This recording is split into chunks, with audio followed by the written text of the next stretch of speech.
ESPN 94.1 FM and AM 930 present The Drive.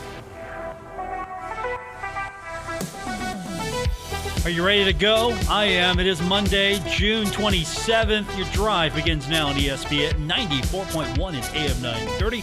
I'm your host, Paul Swann. We are opening up the phone line for you this hour, 877-420-TALK. That's 877-420-8255. Our text line is open as well, 304-396-TALK. That's 304-396-8255.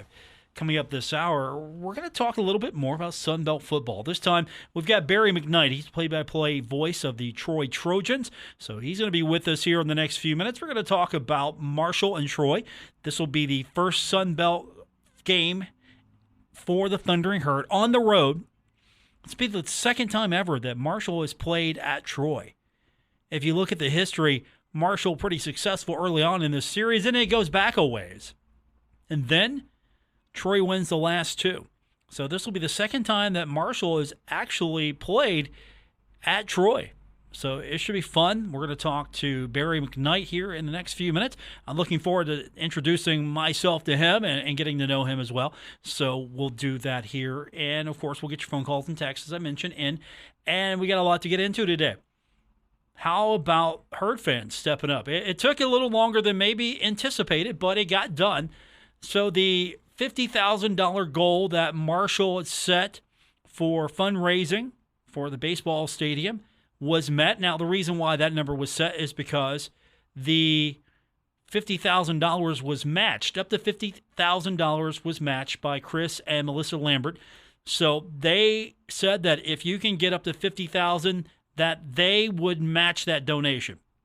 So Marshall put the call out. Look, we've got a match offer here. $50,000, first $50,000 going to be matched. So basically, Marshall picked up $100,000 toward the stadium project. Still a lot to go, though.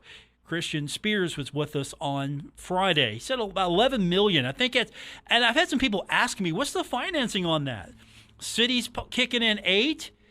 You're saying that you need 11. What's the financing here? And honestly, I don't know the answer to that, to be quite honest, because I don't know what has been collected, what's been promised, what's been collected, and what has been spent in trying to get this thing going. You just don't call up an architect and say, hey, send me over a rough draft. You got to pay for preliminary work. So there's expenses. I don't know what those expenses are. I don't know what's been spent so far. But it was a good question. But the project's looking about $20 million. And that means the site's easier to prepare for. That means that there were some decisions made as far as what the stadium's actually going to be built from. What kind of materials are we going to use? And I can't wait to see what the renderings and the designs look like and what the amenities will be. I'm sure there were things that maybe were not necessary that got pitched. I'm sure there are things that are necessary that are going to be part of it. I'm sure that there's lots of things that, if done right, will be perfectly acceptable. I feel like this is going to be a good ballpark. It's going to be a really good ballpark. And it's going to give the Herd an opportunity to play in an on-campus facility for the first time in my lifetime. So I'm excited for that. We're going to get Coach Wags on tomorrow. Jeff Wagner's going to join us tomorrow on the program, so I'm looking forward to catching up with him, talking to him. I'm sure he's got to be excited because once the dirt starts flying, he can then maybe take potential recruits out there and say, look, here it is. No more losing recruits to facilities. The facilities have killed Marshall University. I am sure there have been plenty of recruits that have been excited for the possibility to play for Marshall and then get to Marshall, see the reality of the situation, and go, thanks, but no thanks. That is what Marshall has been dealing with as long as I can remember, as far as baseball is concerned. So now the whole, you got to get a baseball park built. You got to get a baseball park built. Well, here we are. We're at this phase. It's been approved. Now the project will begin sooner than later. Now the project will be at a different location. It's going to be a better location. It looks like it's going to be more of a facility enhancement for baseball, softball. It feels like it's going to be like a little complex over there. I can't wait to see what we come up with here. And the donations continue, so you can still donate. This was just let's get this money matched. Let's kick this off, get this money matched. Now, the fundraising challenge continues. You got to pay for this thing. And again, how many of us have said, look, got to get this built? Well, here it is. Here's my opportunity to kick in. Here's your opportunity to kick in. If you can't kick in right now, you can do it later. That's perfectly fine. And if you want to kick in something and you want to do it anonymously, you can do that as well. If you don't have $25 to give, maybe you can give $15. Maybe you got $10. Maybe you can do $25 now. Maybe you can do something on a recurring basis. You got plenty of options here. And again, I'm not telling you to donate. But if you got money and you want to kick in and you've been a naysayer of this thing, and like, okay, or are you waiting? Are you just sitting back and waiting? I don't know. I don't know what the vibe is here right now. All I'm saying is here's an opportunity for you now to put some money towards this thing, help out, and then you can really be one of those people that can say, hey, look, I even kicked in money on this. What's going on?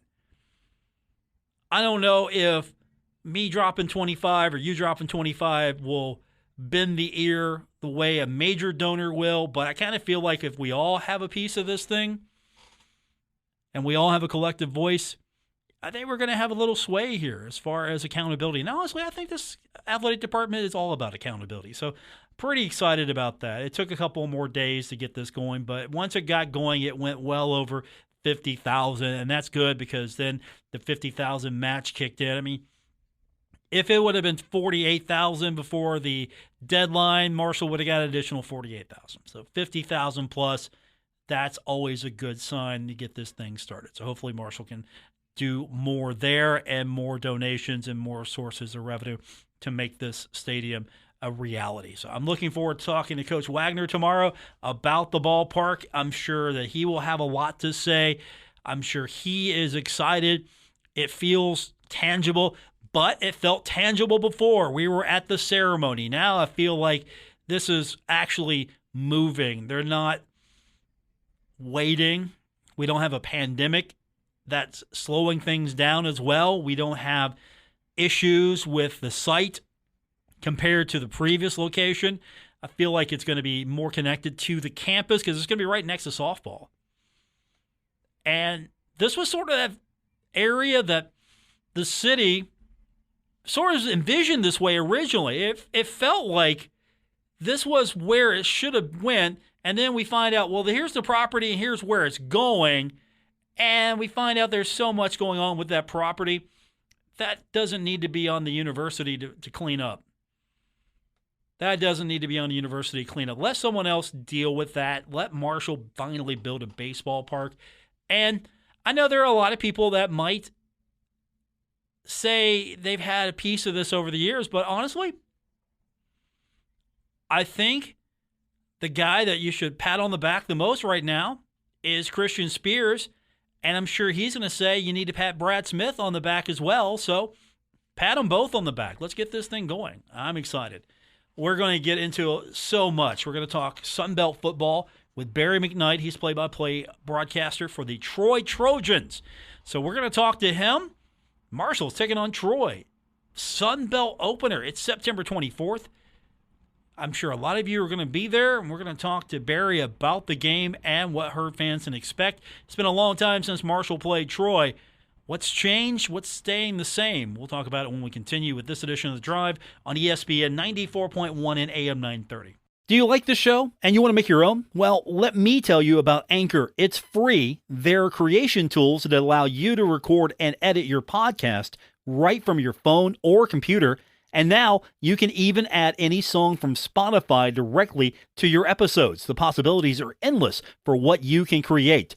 Now, Anchor is going to distribute your podcast for you so it can be heard on Spotify, Apple Podcasts, and many more.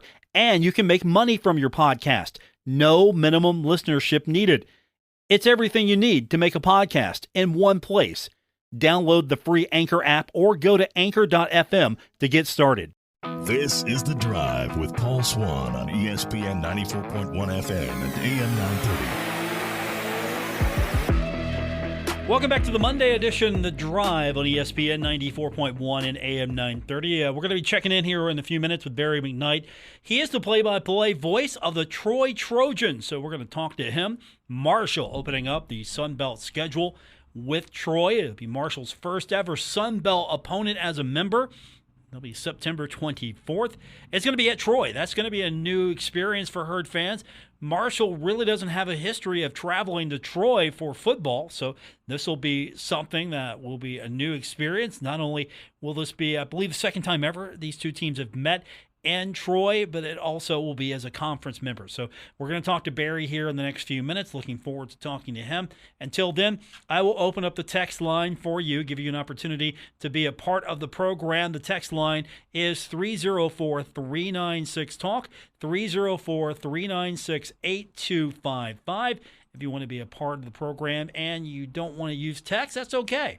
You can find me on Twitter at Paul Swann. That is at Paul Swann on Twitter. So looking forward to talking to you as we line up our guest here in the next couple of minutes, Mr. Barry McKnight, play-by-play voice of the Troy Trojans. This should be a fun one. I can remember Troy was one of those programs on the rise when Marshall was playing Troy, and Marshall was successful early. And then all of a sudden, Troy comes in the Jones C. Edwards Stadium and wins. And it wins. And all of a sudden you're thinking, well, wait a minute here. What's going on here? Because at that time, I don't think Herd fans were ready to see a competitive Troy. So this will be an interesting series as Marshall making that trip for the first time in a long time and joining us now on the program. He is the play-by-play voice of the Troy Trojans. Barry McKnight's with us. Barry, thanks for doing it this afternoon. This is going to be a fun one.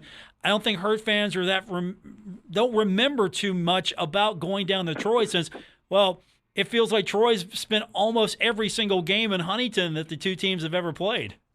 So I remember very well a couple of those trips. You know, I've been here 20 years now, and I've seen a lot of football, and I remember a couple of those games up there in Huntington for a lot of different reasons. I've been there for basketball too when the Trojans played up there. So I'm looking forward to renewing this entire thing. I have great memories of the Troy Marshall games, and cannot tell you how excited we are about having the Thundering Herd coming down to Troy on September 24th. Why do you think this series didn't continue? Because it felt like it was a good series, and then all of a sudden Troy started winning. I don't know if that had anything really to do with it, but for a while it felt like this is a good series. Troy is a competitive team. It's an up-and-coming program, and then all of a sudden it just stopped. Yeah, your guess is as good as mine on that one. I think probably some of it had to do with, conference affiliations and all of that. But you're right. For a while there, I mean, some of the games were really, really good. Back in the 1AA days, whenever Troy, I'll never forget, one year Troy went up to Marshall. This is early in my career. In the early 2000s, and Troy had a player, a defensive lineman named Osi Umenyiora, who, of course, was an All-Pro for many years for the New York Giants. And it was a challenge for him. He was from London. He had never played much football in America, didn't really know everything about what he was doing, but you could tell there was talent there. I mean, whenever he was playing high school football in the state of Alabama, they had to teach him how to put the shoulder pads on. Well, they challenged him that game because he was going to be important. They told O.C., look, you've got all the talent in the world. We've coached you as much as we can. And he went out there and he had, I think, 4.5 tackles for loss against the Herd and 3.5 sacks, and boy, that lit the candle for him. He was an All-American for Troy State back in the day, and that really got him going to where he was drafted by the Giants, won a couple Super Bowls, and he'll tell you. I talked to him last summer. He'll tell you that for him, the light really turned on at Marshall in his sophomore year. Well, this will be the second visit. If I've counted right. The second visit to Troy. This will be the first since 2003. I remember all these games well. And at the time, Troy was this growing program. Where's Troy at now? How far has Troy progressed since 2003, the last time the Herd visited? Well, leaps and bounds is the descriptive term to use there, not only as a university, not only as an athletic program, and not only just specifically in terms of football talent and all of that, but, the facilities are worlds better. The resources are worlds better. The fan support has always been great. That's never been a problem. But the way right now to be able to quantify an answer to your question is difficult because it's a new coaching staff, 3 years for Chip Lindsey, and now it's John Sumrall. All 3 years under Coach Lindsey, the Trojans didn't get to a bowl game, which is now why Coach Sumrall is there. And he's really brought an energy. There's a couple of guys, and I know one of them you're going to be really familiar with, that you can really lay the credit for growing this program at the feet of. One of them is Larry Blakeney, who coached in all of those games against Marshall, and the other one is Neil Brown, who, now he's at West Virginia, but when he was at Troy, I cannot stress enough how much he changed the culture here, how much he put Troy on a path to where, they can be successful. Last 3 years it hasn't happened, but I cannot begin to emphasize just how much he meant to Troy football and to Troy athletics. So right now, the Marshall fans, when they come down in late September, they'll notice a beautiful stadium, 30-something thousand seats, is not a bad seat in the house. The town is a very small town, but it'll be packed for Marshall. I can promise you that. The talent is going to be first-class. Talent was really never a problem the last several years.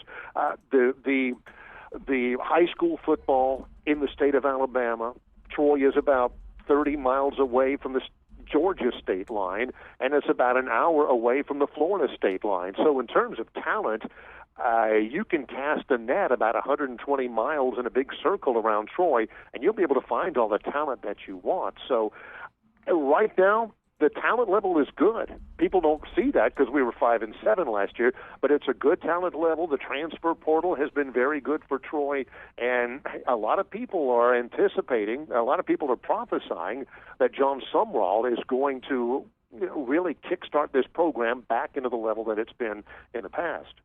What's the travel like these days? I remember back in 1993 when this game was announced, it was 1AA playoffs, and where's Troy? And we're talking 1993 here. You could just easily Google these things. Now, it's easy to find Troy on a map, and we all know where it's at, but how easy is it now to get to Troy compared to 1993? Or are we looking at that, or at least am I looking at that from a lens of several years ago where nobody knew where Troy's at? Now everyone knows where Troy's at. Well, everybody knows where Troy's at is now, and a couple of big football wins have put the Trojans on that map in the nation's consciousness. The win over LSU at LSU in 2017, beating Orgeron's team. The win the next year at Nebraska for Troy. There have been wins over Missouri and wins over a lot of other schools, Navy, things like that, Mississippi State. But it's still hard to get to. That hasn't changed. It's still a very small town in a rural area of southeastern Alabama. So, fans, when you're coming down, you can expect to fly into Atlanta and have to drive about 3.5 hours to get to Troy, or you can fly to Montgomery, and it's about an hour south. The remoteness of campus. It's a beautiful campus. It's a beautiful town. It's not a sparse area, but it's just a little bit remote. The recruiting angle that you take in getting kids here is that, look, if you are committed to going to school and playing football, this is a perfect place. If you want the nightlife, if you want a place where you can get into trouble, you're going to have to actively look to find a way to get into trouble in Troy, Alabama, particularly getting in trouble in Troy, Alabama, and nobody finding out about it. So it really has been used as kind of a recruiting advantage, just being small-town football in the southeastern United States where football is an absolute mania, but also without a great deal of distractions as well. Let's talk about Marshall Troy, Sun Belt. What was the initial feeling when the news came out that the Sun Belt was pursuing expansion and Marshall was one of the targets? Well, the names that we kept hearing largely were accurate. The four that ultimately have signed on. I can promise you the two that the Troy fans really, really wanted was Southern Miss, obviously, and Marshall. I would think, and I'm not speaking for the Sun Belt Conference at all, I would think that Marshall was critical. Marshall has exactly the type of a footprint that the Sun Belt Conference needs. And I know that at least from what I've talked with some of our colleagues around the Sun Belt Conference on the radio side, that Marshall was critical. If the Sun Belt Conference was going to expand, Marshall was a must. No lack of respect for James Madison and Old Dominion, but Marshall is a big deal. And our fans appreciate Marshall. They remember the really, really good players, the Leftriches and the Benningtons and all those guys. That, as a matter of fact, when Troy really got started, was, to be honest, a blueprint for Troy to make the transition from 1AA to 1A football. Troy's not the only one, but a lot of schools used what Marshall did along the same lines as what Boise State did in making that transition. So in many ways, there's a great deal of respect. Troy fans were certainly hoping that Marshall would be a part of the Sun Belt Conference expansion, but there's also a very frank admission that Troy patterned a lot of their goals and aspirations as a 1A FBS football program out of the blueprint that Marshall provided. My guest is Barry McKnight. He is the longtime play-by-play voice of the Troy Trojans. I'm excited for your next visit here. I don't get to travel as much, so next time I'll see you will be the first time I see you in a long time when you get back to Huntington. I'm looking forward to it, but I think Herd fans are in for a surprise. As you alluded to earlier, Veterans Memorial Stadium is gorgeous. There have been a lot of renovations to it. It's a far cry from what I remember as being Movie Gallery Stadium. You are ringing an old bell. That's exactly right, for sure. The end zones are both totally filled in. Back in the day, you had one little bleacher on one side and then the field house with an open track all the way around it. The track's gone. It's very intimate, and it's, again, 30,000 seats. The north end zone, there's tons of skyboxes. It's very up to date. Not a bit of it's dated anymore. And when Troy plays at home, traditionally, they've been awfully tough to beat. So, yeah, the fans are going to love it. The tailgating is phenomenal for a school our size. The campus is beautiful. I guarantee you won't recognize very much of it at all because so much of it has been improved and built upon. But it should be fun. I cannot stress enough how important and how much the fans are looking forward to that visit, just from the fans itself, just from getting a visit from Marshall, but also just how important that football is going to be early in the John Sumrall tenure at Troy to try to make a statement. In the sense of just looking at it from a football perspective, it is a hypercritical game for the Trojans. I can promise you that. Well, a lot of Herd fans, I'm sure, are familiar with Coach because he was at Kentucky, and so there's a lot of that crossover here because being located in Huntington, that means we have a lot of crossover with Ohio and Kentucky, and that means Buckeye football, UK football, and Kentucky football is really – there's been a nice resurrection of that football program, so I'm sure Troy is feeling that maybe some of that can carry over. And as you mentioned earlier, Neil Brown, he's doing a fantastic job with the Mountaineers. I'm sure some Mountaineer fans would like it to be a speedier process, but it looks like it's about ready to really explode as far as how well the Mountaineers are going to show improvement. Well, I'll tell you this about both men. And Sumrall was Neil Brown's assistant head coach when he was here at Troy before, Coach Sumrall. I will tell those fans out there, there is zero doubt in my mind, zero doubt that Neil Brown will get it done at West Virginia. There's so much that has changed since he first took the job with the NIL and the transfer portal, and the transfer portal has hurt that program, but it's also helped him. Getting Graham Harrell to be the offensive coordinator at West Virginia is probably a help, although Neil has, called plays his entire career. Handing that over to where he can focus on all of the aspects of being a head coach can only help him. But as far as Coach Sumrall is concerned, again, he is very much part of that Neil Brown mentality, but he's definitely his own man. What he brings is what Neil Brown brought, and that is a great deal of energy, a great deal of relatability to the players. He's still a young football coach, but he also brings a great deal of intensity as well. The recruiting has gone really, really well since he took the job back in December. The staff that he has assembled is high quality, and they've been very active in the transfer portal as well. I really look forward this turnaround, and it's not much of a turnaround. They were 5-7 last year. They weren't but a tick or two off from a bowl game and a winning season. The turnaround for Coach Sumrall, I believe, will be immediate, and it will be pretty significant as well. We're speaking with Barry McKnight. He's the play-by-play voice of the Troy Trojans. Marshall getting to open up Sunbelt play for the first time September 24th. With a rare appearance, which will soon be a common occurrence, but a rare appearance at Troy. Both these teams wanting to make an impact right out of the gate. This is probably, I don't know, this might be the perfect first game for both Troy this season and for Marshall, because I don't know where you begin in this league. It's so loaded, especially on the east side. It feels like the east is super jam-packed. The west side's not shabby. Yeah, the west is not shabby as well, but it just feels like top to bottom every week you better bring a lunch pail because you got to go to work all day long in this league. Yeah, there's no and I remember back when Troy first got in the league, right after, the game that you were referencing early,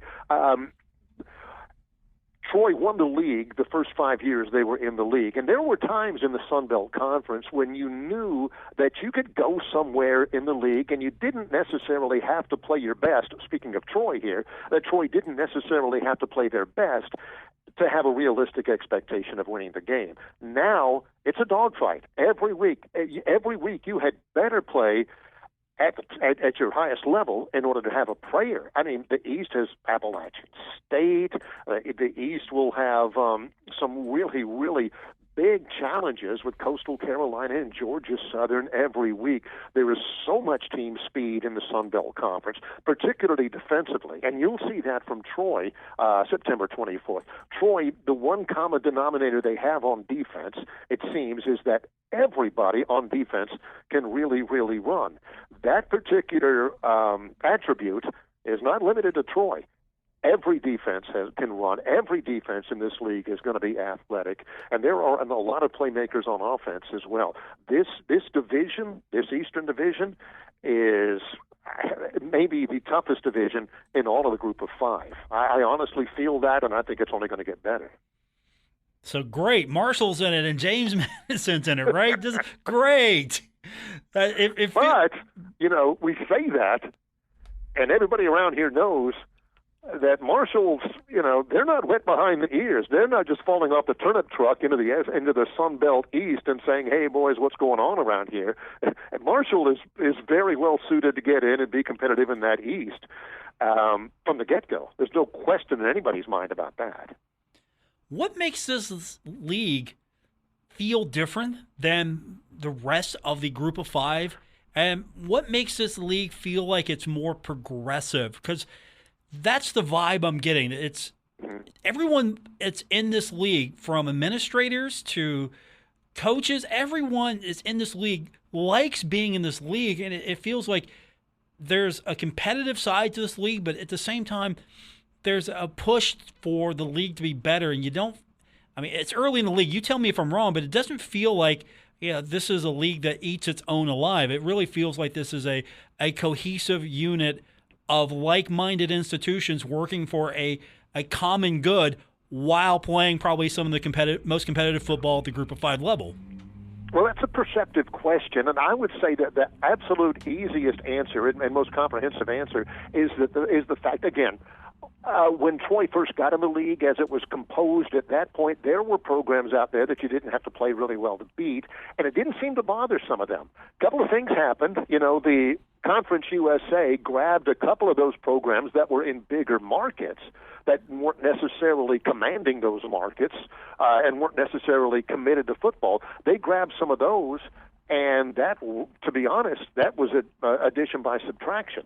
adding Appalachian State, adding Coastal Carolina, adding Georgia Southern really gave the league a commonality in that everybody understood at that point, from that point, that they better take it seriously.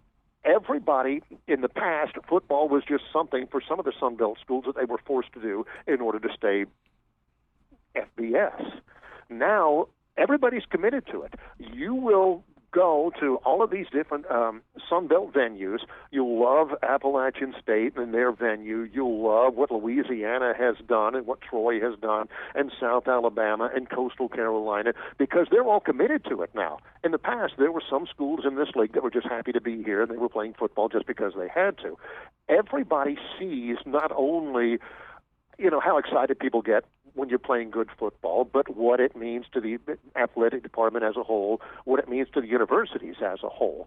Everybody has bought into that when, without question, not every school, when Troy first joined the league, were really signed on for it, really believed in that. Everybody believes that football is a front porch for each institution in the Sun Belt Conference, and every school is committed to being the best they can be at football and in athletics as a whole in the Sun Belt.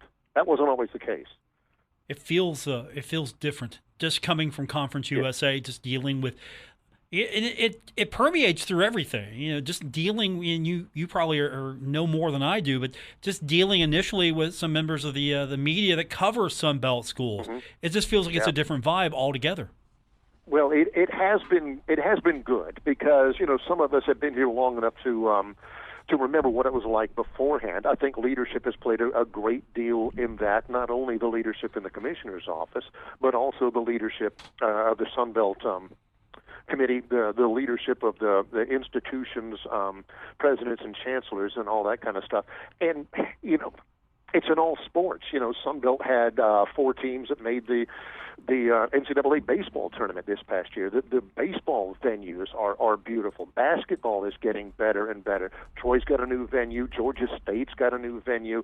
We're not treading water here. We're not sponsoring athletics at the member institutions of the Sun Belt Conference just to be able to put teams out there to try to reap the benefits of a few thousand fans here and there. Everybody understands the value of it all, and everybody so far has really taken pride in what the commitment to football and to athletics has really meant to the league and to the institutions as a whole. Barry McKnight's with me, play-by-play voice of the Troy Trojans. Okay, so let's get soccer going for Troy. That's all we need now, right?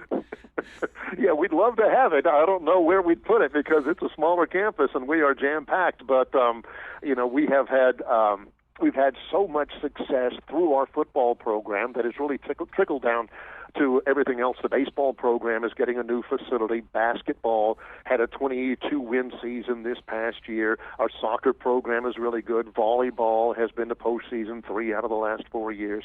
It really is, trickle-down economics, to use a Reagan term, and it really has helped everybody around here. It really has been the engine that has really pulled Troy athletics forward. Amazingly enough, Marshall's finally getting a baseball park as well. Finally.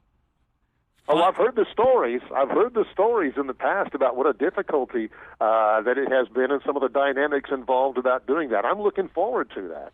A new athletic director on day 102 has finally got everything I feel in place to actually make this a reality. Day 102 for him. There you go.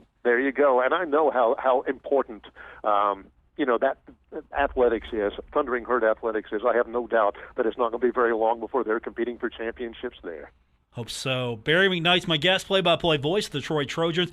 Barry, I hope this is the first of many times we can get together and talk. I'm excited, top to bottom. I'm happy. I am more excited about this league than I ever was for Conference USA, and I can't wait for Marshall and Troy to get back together. Well, it's going to be a great fit for Marshall. I have no reservation in saying that whatsoever. And I know it's going to be a great relationship between these two universities. I also know this, September 24th, it's going to be highly competitive on the football field. I guarantee you the fans are going to love it down here, but the Trojans are going to get after them when the opening kick sounds at 6 o'clock Central Time. Looking forward to it. Barry, thanks for doing this again today. I appreciate it, and I can't wait to talk to you soon. Yeah, let's do it again soon. I enjoyed it. Thank you, sir. That's Barry McKnight. He is the voice of the Troy Trojans. We will get our next break in. We will get your phone calls and text in. Let's open up the text line. Let's do that. 304-396-TALK, 304-396-8255. More on this edition of The Drive, ESPN 94.1 and AM 930. This is The Drive with Paul Swann on ESPN 94.1 FM and AM 930. We're going to keep it short here. We went a little long with Barry McKnight, but that's okay because he was great. Play-by-play voice of the Troy Trojans. I'm looking forward to talking to him more as Marshall and Troy will officially meet on the football field September 24th. As he said, they're going to get after it. You know what Coach Huff would say about them? They're real. He'd say they're real. And if they put 30,000 in at the stadium there, and it's a jam-packed venue there, Herd fans, you are noticed. You are put on notice. Look, Appalachian State, what sold? Like 10,000 season tickets? Herd fans, you're on notice. This league doesn't play. That's why this league is becoming more successful. This league is not playing around. These fans are not playing around. I'm sure they're going to travel as well. I can't wait for that. As I said, we're going to keep it quick here because I want to finish strong. But I do want to mention a couple of things. The herd's getting bigger, of course. You see Coach come out, Coach Huff, with the Steph Curry. It's like the bat signal. It is. It's the bat signal. When you see the Steph Curry gif, the bat signal has been displayed. Herd's getting bigger. And so where did the herd get bigger today at? Well, it always gets bigger. We try to keep track of that. We don't have a 24/7 position for that. If we did, we would definitely be able to keep track of all that. But Gabe Elrod transferring to the herd from Troy. I should have mentioned that. I should have brought that up, but I'm not. I wasn't going to do that. Gabe Elrod is transferring to the herd from Troy. He is joining Marshall as preferred walk-on. He's a defensive lineman, 6'3", 325-pounder. So the herd's getting bigger. Football camp took place this weekend, fourth and final one-day camp, and there were so many offer announcements. So many. We could go down the list here and just name names because you got kids from the class of 2025, kids from the class of 2024, kids from the class of 2023, 2026. So many. So there's a lot of kids committing to the herd. And then verbal commits. Retweeted this earlier.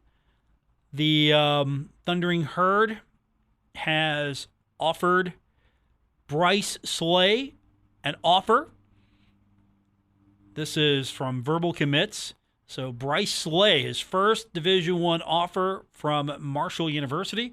And so Coach Jackson, the one responsible for that. So there you go. You have early on. And again, it's early. It's class of 2025. But if you're going to offer, you might as well keep it in the herd family, right? Yeah, you might as well. You might as well keep it in the family. So he has got his first offer, and it comes from Marshall. That makes sense. That makes completely sense. You know, you want to – I mean, do I have to explain who Bryce Slay is? I mean, I don't have to, right? I feel like if I have to explain it, then I'm going to have to go back a ways here. I don't have to explain this. You all know who Bryce Slay is, right? You're familiar with Tamara Slay, right? Right? Okay, so you all know who y'all, listen to me. See, I was talking to Barry earlier. He's from the South. So I picked up on some of that y'all. Okay, just make sure I don't have to explain this. I don't have to explain this. All right. I just want to make sure. Making sure now. All right. More coming up. It's The Drive, ESPN 94.1 at AM 930. This is The Drive with Paul Swann on ESPN 94.1 FM and AM 930.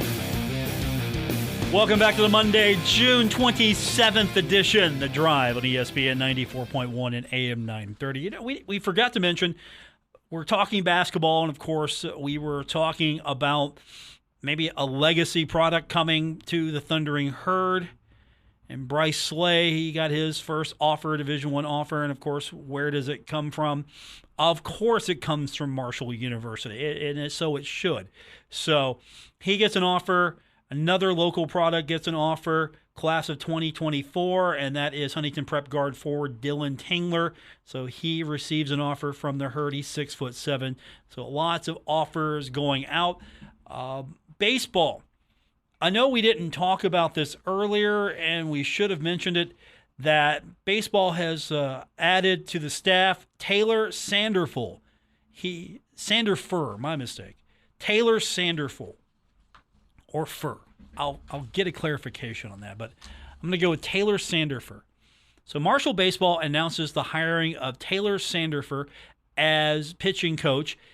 Comes to the Thundering Herd after 4 seasons at Western Carolina as the pitching coach and recruiting coordinator. Also a standout for the Catamounts, and had some coaching stops, Appalachian State among the places he's been. So some additions to the staff. And again, I think baseball's on the upswing. Why? Because we might actually see sooner than later dirt moving. Not just posting a sign up and saying future home or Herd baseball. I'm talking about dirt actually moving and a whole area that's baseball and softball centric. And then you can make that sort of a more of an athletic complex, and then you could give maybe baseball everything it needs. Softball can get things it needs as well. I don't know. Maybe you can have pitching cages, batting cages. You could have all kinds of shared things for both and make it really world class. And so you serve needs of both softball and baseball. It's a great location. It's as if it was drawn up years ago. Someone put a map out, said, here's how you redevelop this area, and had an outline of a baseball park right there. It's amazing. That's where it should have went in the first place. That's where I thought it was going. And then we all show up, and here it is. Here's the location. Okay. When's this going to open up? Now? I'm happy. Baseball, I'm a lot happy. So tomorrow, Jeff Wagner is going to join us on the program. Looking forward to talking to him. Coming up tonight here on the station, we got Pirates baseball. Tampa Bay lost the Stanley Cup, but in baseball, they beat the Pirates, swept the Pirates. But that's okay because Tampa Bay lost the Stanley Cup last night. The Game 6 lost to the Colorado Avalanche. Colorado beat the two-time defending champions 4-2 to win the series. 4-2. Some people thought this might go 7. It went 6. And here we are. It probably should have just went 5. I thought that Tampa Bay would close out the season by losing Game 5, but instead held on, forced Game 6, lost in front of the home fans. So Colorado wins the Stanley Cup on the road. I'm sure they would have preferred to, as a collective unit, win that in front of their home fans. Unfortunately, that was not the case. But the good news is Colorado wins. So we got Pirates baseball coming up tonight here on ESPN 94.1 and AM 930.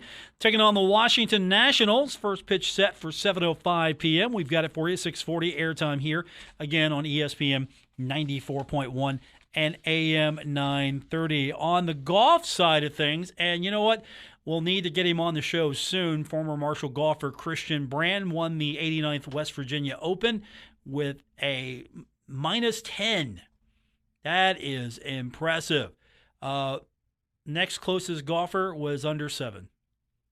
So, class of 2011 showing up, winning the West Virginia Open Championship. So, we'll have to get Christian on the show here in the near future.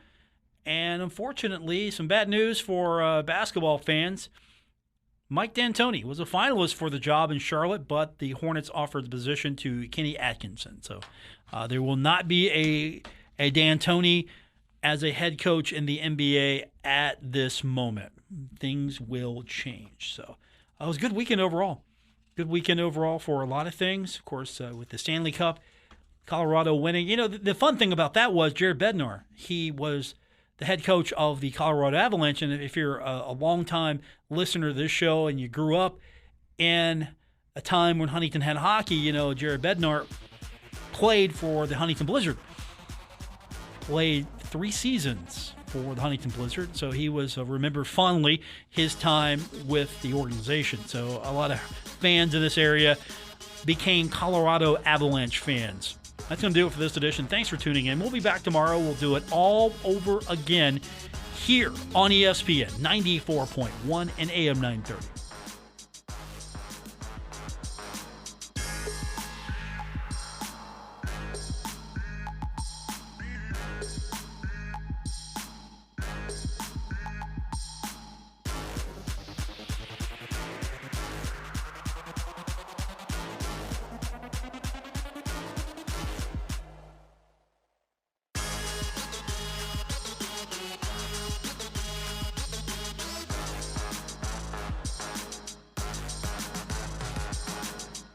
WRBC Huntington, W231BS Huntington, broadcasting from the Oscars Breakfast Burgers and Brew Studios. This is ESPN 94.1 and AM 930.